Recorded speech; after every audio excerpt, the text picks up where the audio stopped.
Olá pessoal, tudo bem com vocês? Eu sou o professor Emerson Damasio e estou aqui para trabalhar língua portuguesa com vocês da primeira série.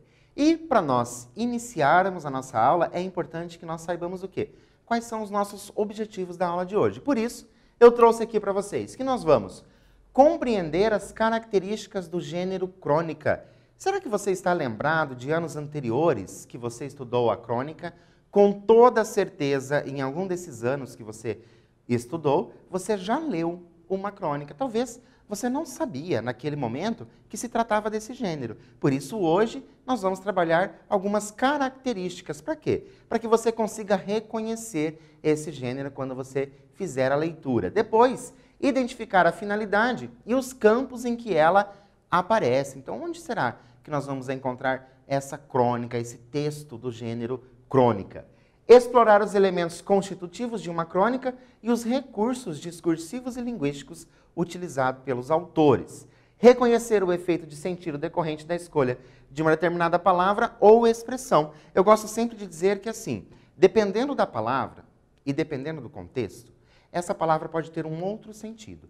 Por isso que é sempre interessante a gente perceber em qual contexto aquela palavra ou expressão ela foi utilizada. Será que aquele sentido é o mesmo daquele que eu conheço? Ou será que existe um outro sentido que o autor quis transmitir? Então, por isso é sempre interessante a gente perceber a palavra ou expressão dentro de um contexto. E já que nós estamos falando em crônica, para começar, já tenho uma pergunta. O que é uma crônica? Um cronista chamado Fernando Sabino, ele nos responde com as suas palavras o que é uma crônica. Acompanhe. A crônica é algo para ser lido enquanto se toma o café da manhã, pois ela busca o pitoresco ou o irrisório no cotidiano de cada um. É o fato miúdo, a notícia em que ninguém prestou atenção, o acontecimento insignificante, a cena corriqueira. Eu pretendia apenas recolher da vida diária algo de seu disperso conteúdo humano. Visava ao circunstancial, ao episódico. Nessa perseguição do acidental, quer num flagrante de esquina, quer nas palavras de uma criança, num incidente doméstico, torno-me simples espectador. Olha que interessante as palavras do nosso autor, Fernando Sabino. Por quê? Porque ele acaba dizendo que é uma crônica de um jeito literário. Ele explica muito bem o que é uma crônica, e a crônica é exatamente isso. É o cotidiano, e desse cotidiano, quem é o autor? O autor é o espectador. Gosto de falar para os alunos que, assim, tudo o que acontece do nosso dia a dia, do nosso cotidiano, ele pode ser transformado em um texto de crônica. Mas como assim, professor? Então, suponhamos que você está na sua casa, aconteceu alguma coisa que naquele momento que aconteceu, aquilo foi diferente do que acontece todos os dias. Você pode pegar aquele acontecimento e escrever uma crônica. Você viu algo diferente acontecendo na rua? Você escreve uma crônica sobre isso. Por quê? Porque a crônica, ela tem relação com o cotidiano. E percebam como o nosso autor, ele utiliza também falando sobre notícias. Por quê? Porque a crônica também ela pode sair de uma notícia. Você leu uma notícia, aquilo te chamou a atenção, o que você faz? Você pode escrever uma crônica sobre essa notícia. E já falando desse assunto, né, da escrita da crônica, de onde nós podemos encontrar a crônica, eu tenho uma pergunta para vocês. Olha só, o gênero crônica transita, ou seja, ele faz parte, por duas esferas de circulação. Então, onde que nós encontramos essa crônica? Então, eu tenho na letra A, literária e publicitária. Letra B, acadêmica e midiática. Letra C, jornalística e literária. E letra D, publicitária e jornalística. Então, em tudo isso que nós conversamos, de onde nós podemos tirar essa crônica, que eu posso tirar a crônica de um jornal, de uma notícia de jornal, certo? Mas posso também fazer uma crônica daquilo que aconteceu com algo que eu percebi, então dando um aspecto literário para esta crônica. É claro que eu tenho certeza que vocês sabem responder, por isso eu respondo junto com vocês que as esferas são a jornalística e a literária. Então eu vou encontrar crônicas, por exemplo, no jornal, vou encontrar na revista e também vou encontrar a crônica em textos literários. Então eu tenho autores brasileiros bem conhecidos, escritores de crônicas, certo?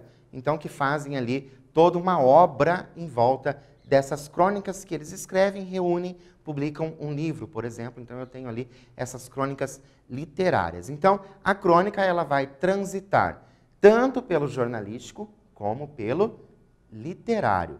E a crônica que nós vamos ler hoje, ela é do autor Mário Prata. Quem é esse Mário Prata? Mário Alberto Campos de Moraes Prata, ele nasceu em Uberaba no dia 11 de fevereiro de 1946. Então ele é brasileiro, é um escritor, dramaturgo, cronista e jornalista brasileiro. Professor, todo cronista precisa ser jornalista? Não, não tem essa necessidade de todo cronista ser jornalista. Mas o que nós temos no Brasil é que muitos jornalistas também são cronistas. Então nós temos aqui o exemplo do Mário Prata, que além de cronista também é jornalista. Conquistou reconhecimento como romancista, autor de telenovelas e de peças de teatro. Então ele não escreve apenas as crônicas, ele tem toda uma vasta experiência como escritor de telenovelas, certo? Também de peças de teatro. Então, essa crônica que nós vamos ler, do Mário Prata, ela vai se chamar A Bola. E quando eu falo a bola, o que será que eu penso sobre essa questão? A bola. Vou passar um texto para vocês que se chama A Bola. O que passa pela sua cabeça? De qual bola a gente vai falar? Olha só, a bola. Ninguém dá bola para a bola. Não é como a roda. A roda entrou para a história no dia em que foi inventada. Existem civilizações que não conheceram a roda. Já pensou nisso? Se eu fizer aqui uma pesquisa rápida, é capaz até de se descobrir o século em que foi inventada essa coisa tão simples, banal. A roda e sua invenção entraram para a história.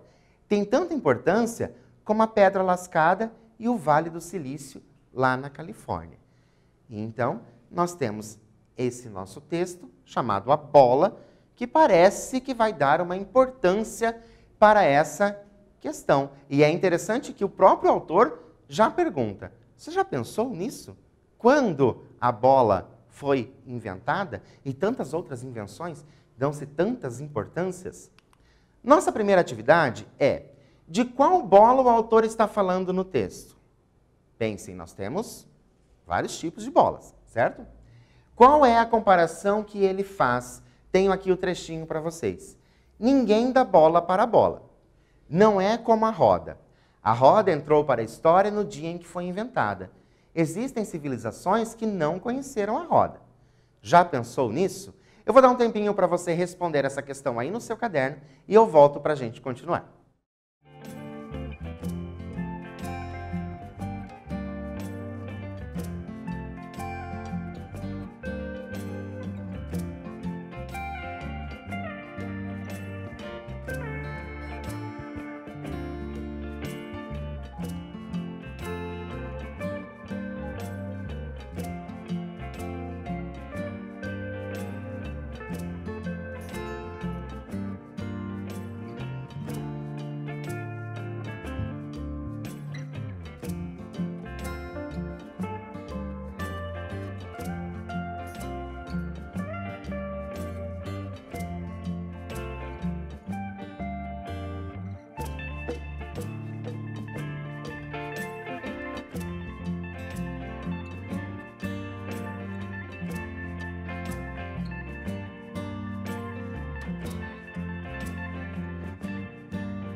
Então, conseguiram pensar a respeito dessa questão? De qual bola o autor está falando? Qual bola que ele menciona no texto? Para facilitar para vocês, trouxe como resposta a seguinte coisa. Ele muito provavelmente não é certeza, certo? Está falando de uma bola de futebol e compara com a invenção da roda. Professor, mas por quê? De onde você tirou essa ideia de que ele está falando, provavelmente, da bola de futebol. Porque quando nós falamos de bola, principalmente nós que somos brasileiros, uma das primeiras coisas que passam pela nossa mente é o quê? O futebol. Então a gente acredita que possivelmente, provavelmente, o autor esteja falando desta bola de futebol. E ele faz a comparação com a roda. Será que ele está comparando por conta da importância? A importância da roda e a importância da bola? Na continuidade do texto, possivelmente, nós vamos conseguir descobrir isso. Mas antes, tem uma outra questão para vocês. Vou pedir para que vocês releiam um trecho do texto, um trecho agora já um pouco maior, e responda qual o estilo de linguagem utilizada pelo autor e como ele faz a aproximação com os leitores. Olha só, que linguagem que o autor utiliza no texto? Como ele se aproxima dos leitores? Tentem encontrar isso ali pelo trechinho que está na atividade. Vou dar um tempo para você fazer isso no seu caderno e eu volto para a gente continuar.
Então, conseguiram perceber a linguagem que o autor utiliza? Por que é importante a gente descobrir essa linguagem?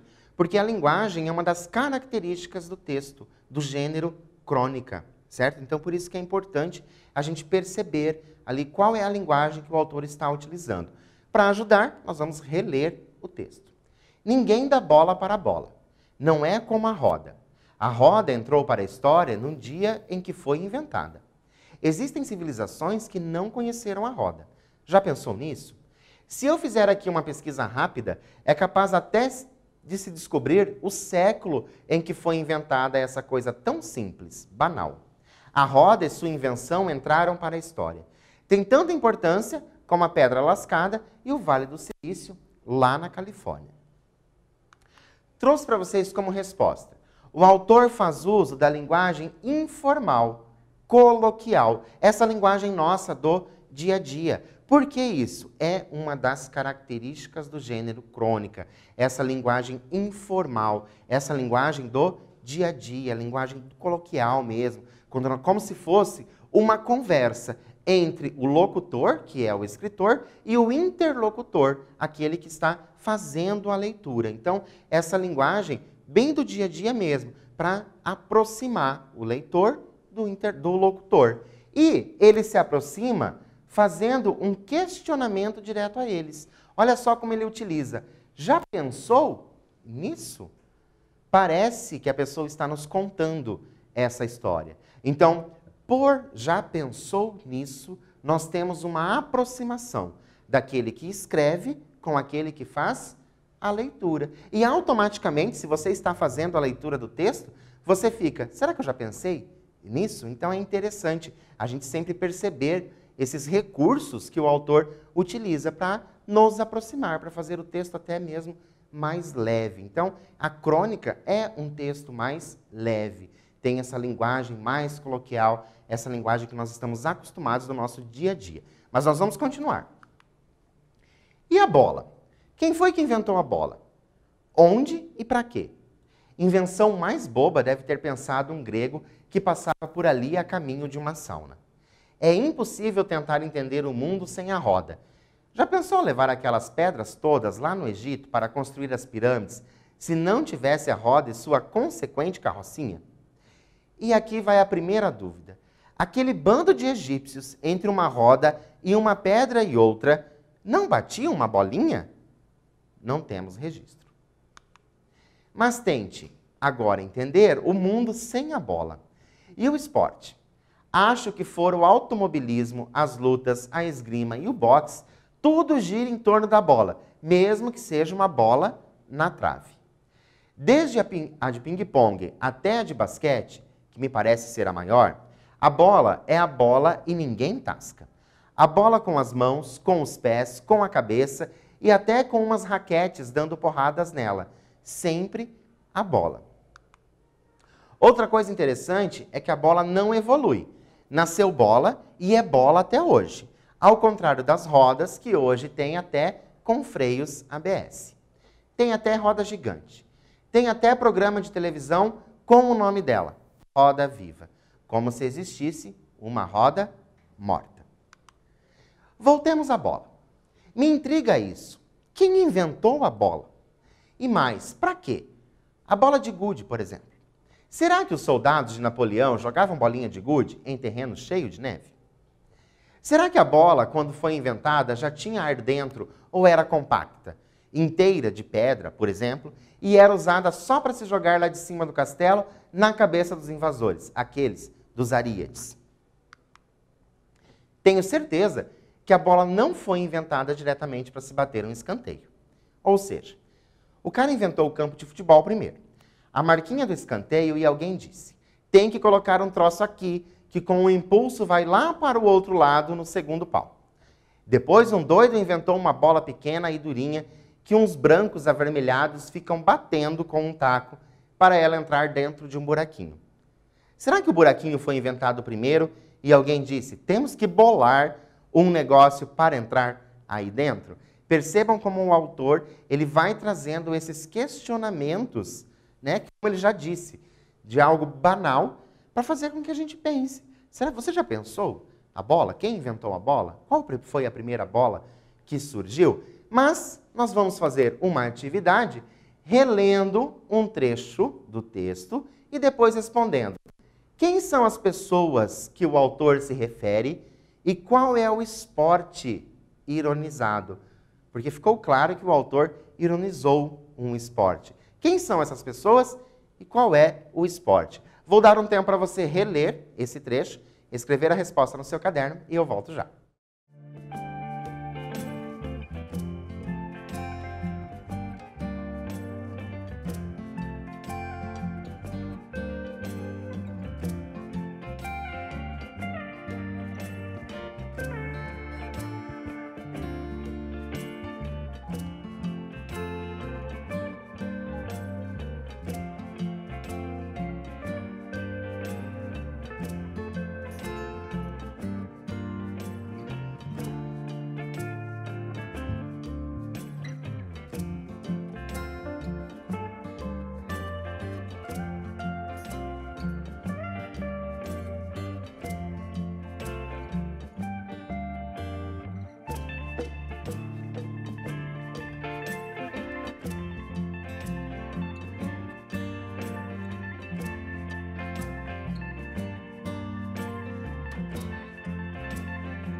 Então, conseguiram encontrar aí quem são essas pessoas e qual é o esporte ironizado? Para ficar fácil para vocês, olha só. O autor se refere aos estadunidenses, as pessoas nascidas lá nos Estados Unidos, e o esporte é o golfe. Ele fala das pessoas avermelhadas, que jogam a bolinha lá no buraquinho, então a gente sabe que se refere ao golfe. Continuando, sinuca, vôlei, basquete, tênis, futebol, ping-pong, handebol, rugby, futebol americano, beisebol, gude, queima e tudo mais que você lembrar aí. Eu comecei um parágrafo lá em cima dizendo que tudo na vida evolui, menos a bola. Tudo bem, umas eram de couro, hoje são de outro material, mas o jeitão é o de sempre. Tem até uma que é oval, bolação típica de americano, que me parece que é para correr abraçado com ela. A de ping-pong, por exemplo, é a que mais me impressiona. Como é que colocam aquele ar lá dentro? Deve ser simples, coisa bem bolada, etc. Mas acho esquisito. Não evolui, não tem bola quadrada com pedaços saindo de lado, etc. e tal. Tem bolas com valores. A bola preta é a 7, a cor de rosa é a 6. Quem foi o cara que definiu e decidiu isso? Ela não evolui, mas cria novas expressões. A bola da vez, por exemplo, de repente, uma pessoa pode virar da noite para o dia a bola da vez. E falando em bola da vez, é o nosso exercício. Explique quem é ela e o efeito de sentido da expressão a bola da vez. Olha só, ela não evolui. Quem é ela? E o que quer dizer a bola da vez? Um tempinho para você fazer isso no seu caderno e eu volto já.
Então, já sabem quem é ela? E o que quer dizer a bola da vez? Para facilitar, olha só. Ela é a bola, né? Ela não evolui. Quem não evolui? A bola. Bola da vez tem o sentido de chegou a sua hora, tanto para o bem quanto para o mal. É quem está em evidência. Então, tanto para o bem como para o mal, aquele que está chamando atenção. Continuando, veja a importância da bola na nossa vida. Bater bola, bom da bola, certo da bola, comer a bola, dar bola, estar com a bola cheia, pisar na bola, ter bola de cristal, trocar as bolas, ruim da bola. E ainda te dou a chance de dizer que esta crônica foi uma bola fora. Posso hoje não estar com essa bola toda, né? E ter perdido o rebolado? O rebolado, por exemplo, que é essa coisa nacional, não teria esse nome se não fosse a bola. Seria estranho a mulata passar rebolando e alguém dizer, olha só que enquadramento, que piramidal, que paralelas. Concluindo, a bola foi inventada em função do rebolado da mulher brasileira, que se quiser, pode até nos dar uma bola ao passar. E assim a gente finaliza essa crônica do Mário Prata com essa linguagem bem tranquila, falando de um assunto do cotidiano, que é a bola. E o que nós vimos? Lemos e interpretamos essa crônica, reconhecemos efeitos de sentidos de palavras e expressão e observamos a linguagem utilizada na produção de uma crônica, lembrando essa linguagem mais coloquial do nosso dia a dia. Deixo para vocês conhecerem 2 livros sobre crônicas, Histórias para a Sala de Aula, que são crônicas do cotidiano, e crônicas para ler em qualquer lugar. Por hoje eu fico por aqui, até mais.